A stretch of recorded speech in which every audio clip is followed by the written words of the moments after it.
Good day, ma'am. Good day, classmates. Today, we will discuss about the United Nations in 1945. What is the United Nations?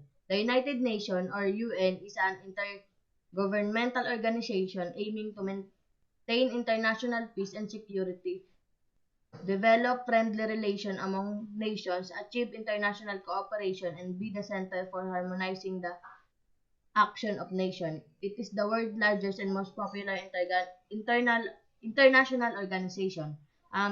Ito ay isang pandaigdigang organisasyon na may sariling watawat. Ito ay isang organisasyong binubuo ng malalaking bansa para matulungan na solusyonan ang mga problema sa mga bansa. Katulad na lang ng pag-maintain ng peace and order. Intergovernmental Organization. The Intergovernmental Organization, or IGO, refers to an entity created by treaty involving two or more nations to work in good faith on issues of common interest.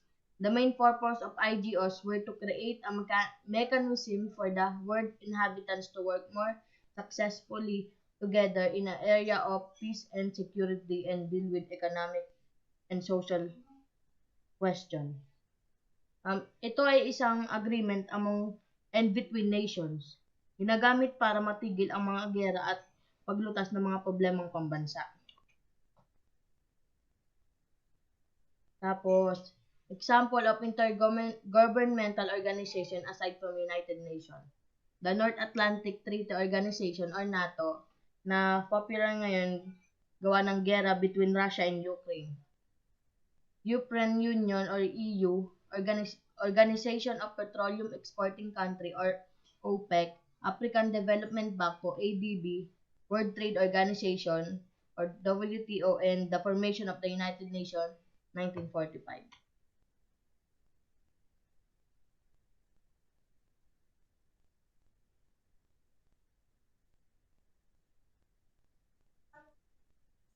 The formation of United Nations 1945. Next. June 12, 1941, Inter-Allied Declaration, the Declaration of St. James Palace, signed in London 1912-1941. The Inter-Allied Declaration was the first step towards the establishment of the United Nations. So, nangyari dito sa St. James Palace in June 1941, London was the home of the 9 exiled governments. The British campaign had survived 20 months of war, and in the bomb market city, air raid sirens, when frequently, practically all of Europe had fallen to the Axis power. Yung Axis power, ito yung kalaban ng UN, yung Germany, Italy, and Japan. And the ship on the Atlantic Charter carrying vital supplies sank with regularity. On June 12, 1941, the representative of Great British, Canada, Australia, and New Zealand, South Africa as well, as representative of exiled governments from Belgium, Czechoslovakia, Greece, Luxembourg, and the Netherlands, Norway, Poland, and Yugoslavia, and the three French met in London to sign the Declaration of St. James Palace to pledge their solidarity in fighting aggression until victory against the Axis power. Next. August 14, 1941, Atlantic Charter. President Franklin Delano Roosevelt of the United States, and Prime Minister Winston Churchill of United Kingdom proposed a set of principles for international collaboration in maintaining peace and security. The document, signed during a meeting on the ship HMS Prince of Wales, somewhere at sea, is known as Atlantic Charter.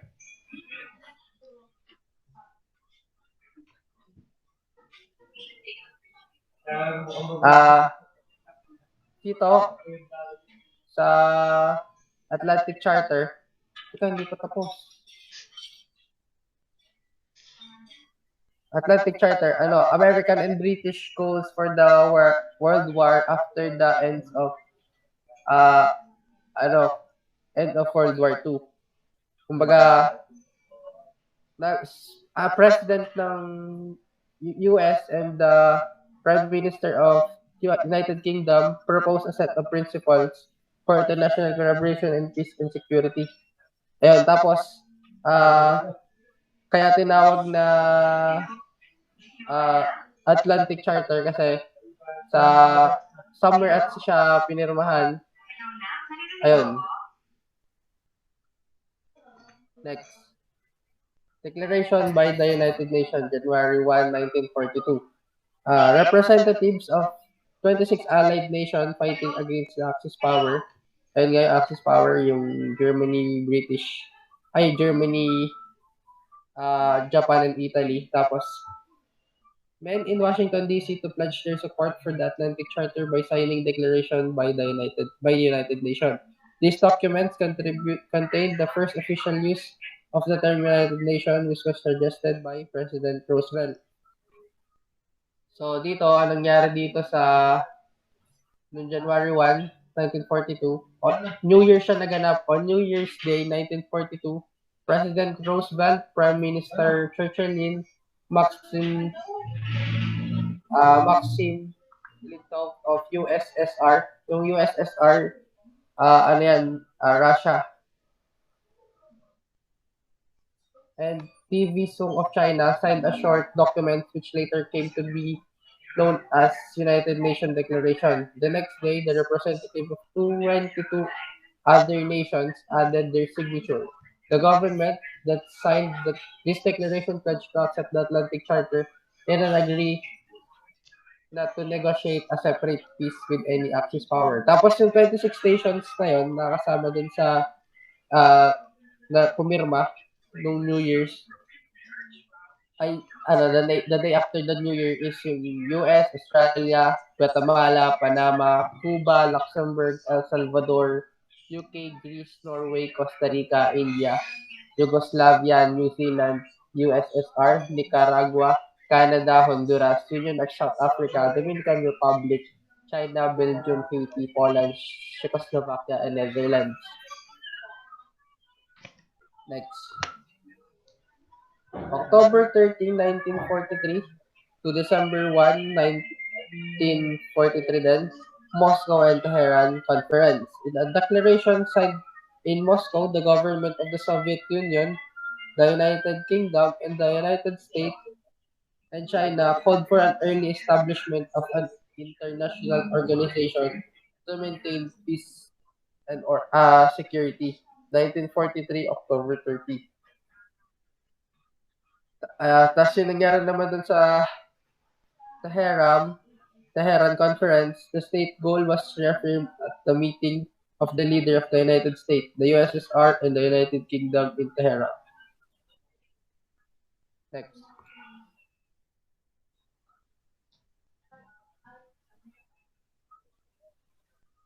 Dumbarton Oak Conference. The first blueprint of the UN was prepared at a conference held at a mansion known as Dumbarton Oaks in Washington, D.C. During two phase of meeting, which ran from 21 September through 7 October 1944 at the United States, the United Kingdom, and the USSR and China agreed on the aim, structure, and functioning of a world organization.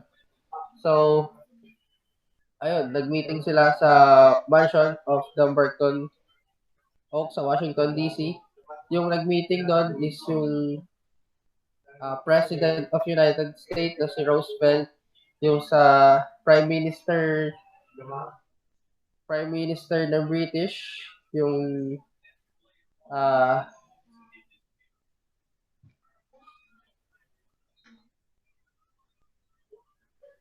yung USSR, yung Russia, and yung China. Next. February 11, 1945, Yalta Conference. So, following meetings of Yalta, President Roosevelt, Prime Minister Churchill, and Premier Joseph Stalin declared their resolves to establish a general international organization to maintain peace and security. So, dito sa Yalta, yung Big Three ulit yung nag-meeting. President ng US, Prime Minister ng Soviet, ng British, and premier ng Soviet ng Russia. Ayun, nangyari yung Yalta Conference on Resort City of Yalta along the Black Sea. Ayun, ang in-establish nila dito is to create a general international organization to maintain peace and security. Next. San Francisco Conference, April 25, 1945. Delegates of 50 nations met in San Francisco for the United Nations Conference of International Organization. The delegates drew up the 111 Article Charter, which was adopted anonymously on June 25, 1945 in San Francisco Opera House. Excuse me. The next day, they signed in the Herbst Theater Auditorium of Veterans War Memorial Building. So, nangyari dito sa San Francisco Conference, yung 26 nations na sumali sa UN is nadagdagan ulit ng another 24 to make it 50. Tapos, yung nadagdag na yon, yung Mexico, ilan sa mga nagdagdag na yon, Mexico, Philippines, Ethiopia, Iraq, Ecuador, Iran, Colombia, Liberia, France, Uruguay, Peru, Chile, Paraguay, Venezuela, Bolivia, Turkey, Egypt, Saudi, Brazil. Tapos, nag-establish sila ng 111 articles charter, which was adopted on June 25, 1945. Tapos, nagawa yon sa San Francisco Opera House.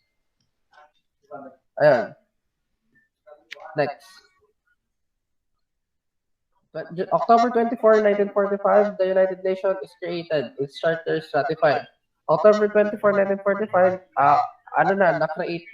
officially na-create na yung United Nations. Pagka-establish na.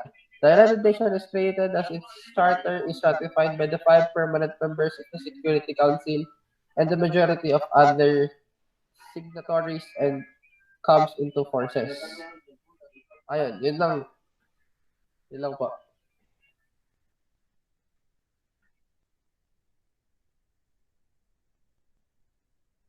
The United Nations, 1945.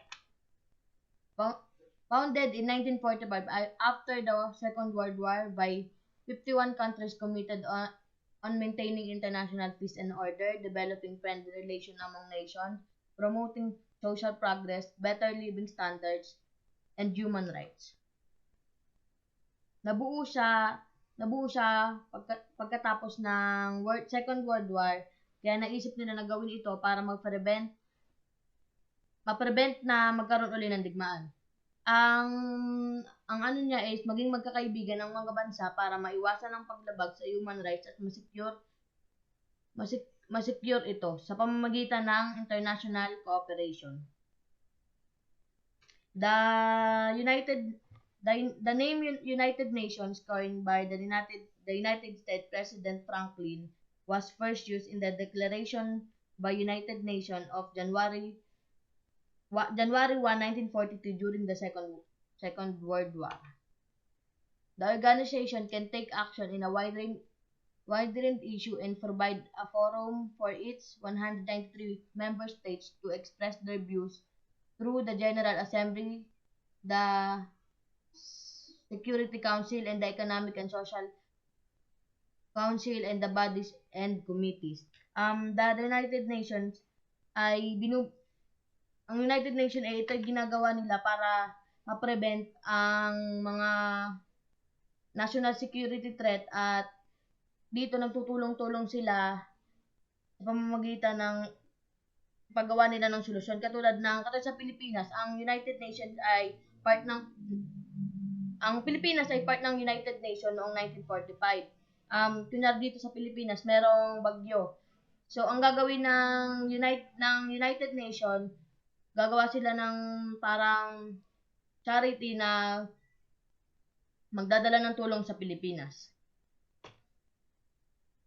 The United Nations has four main purposes: to keep peace through the world, to develop friendly relations among nations, to help nations work together to improve the lives of poor people, to conquer hunger, disease, and illiteracy, and to encourage respect for each other's right and freedom, to be center for harmonizing the actions of nations to achieve these goals. Tapos, ang purpose nito ay nila ay para maging epektibo ang pagiging isang United Nation nila, nagtutulong-tulong sila na nasolusyonan ang mga problema katulad ng climate change, gumagawa sila ng mga isang panlalawigang solusyon na makakatulong para ma-prevent ito. Tapos, pinapanatili nila ang pandaigdigang seguridad at makakamit lamang ito sa pagtutulungan sa gamit ng pagtutulungan ng iba't ibang bansa.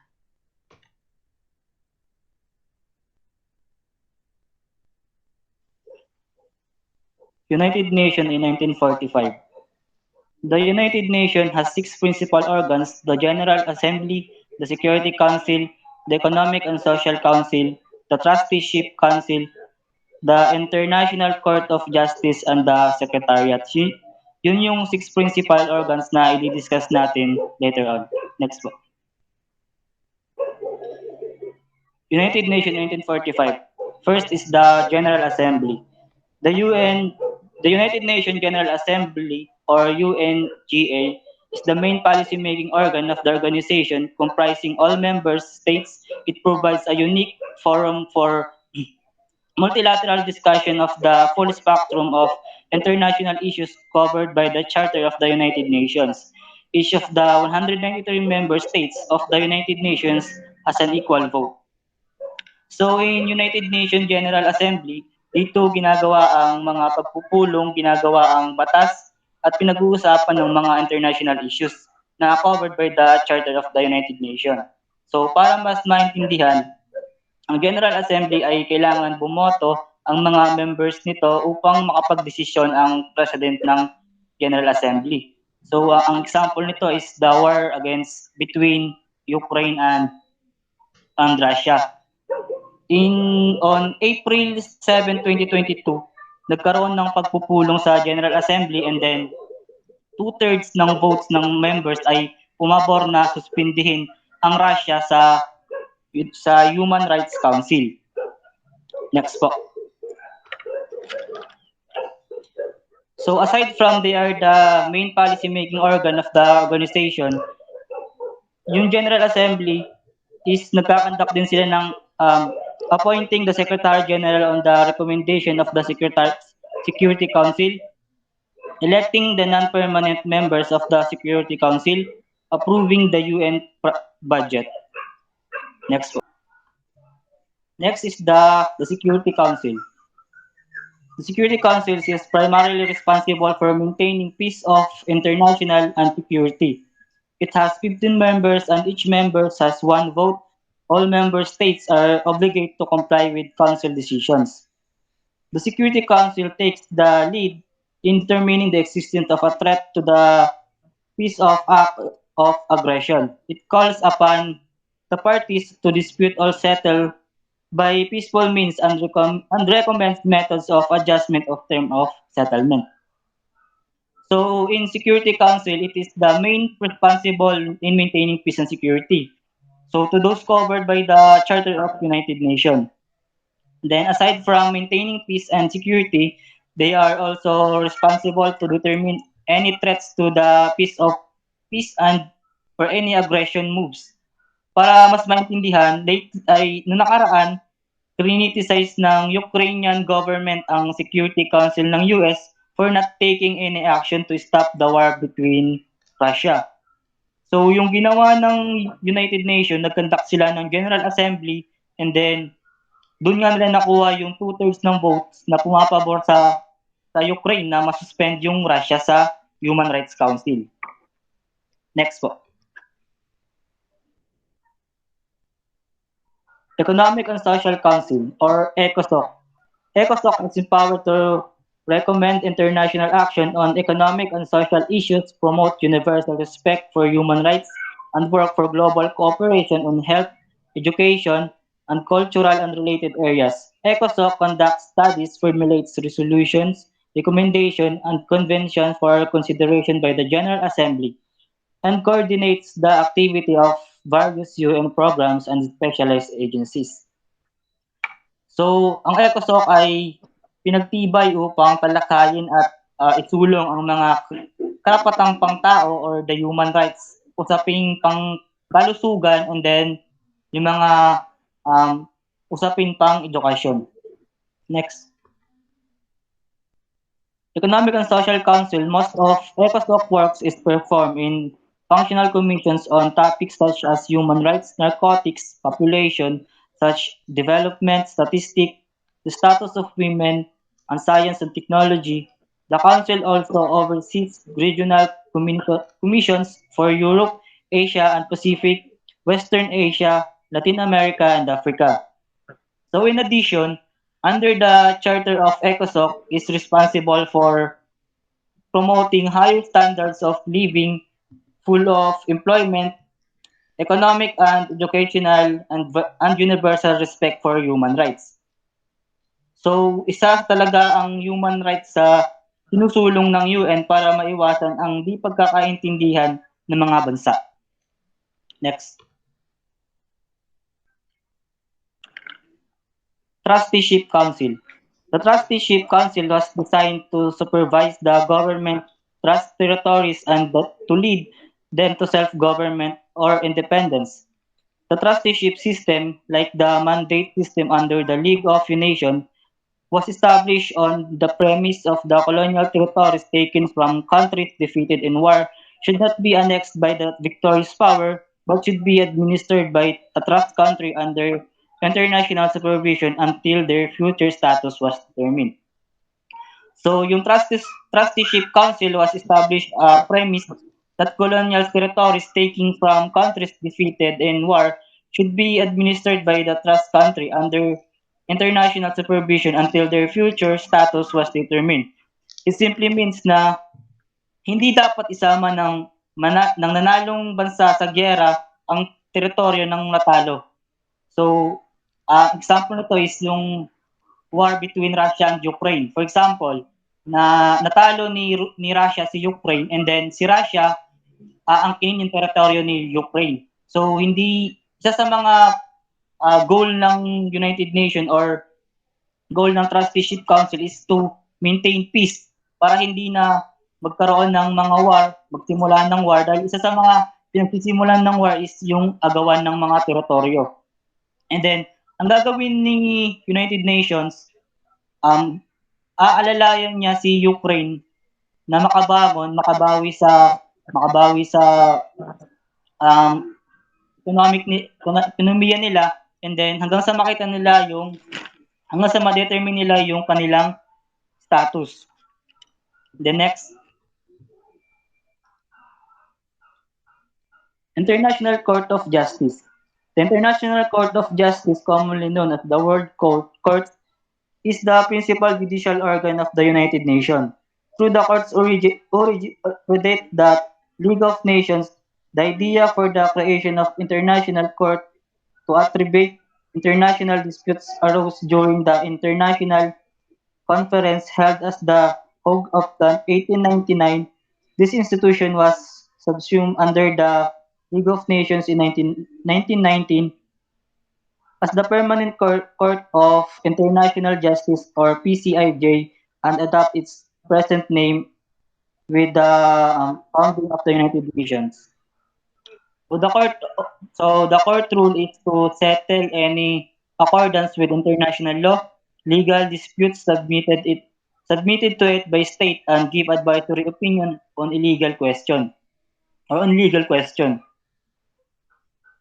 Yung International Court of Justice ay binubuo din ng 15 judge who are elected for terms of office of 9 years by United Nations. Next po.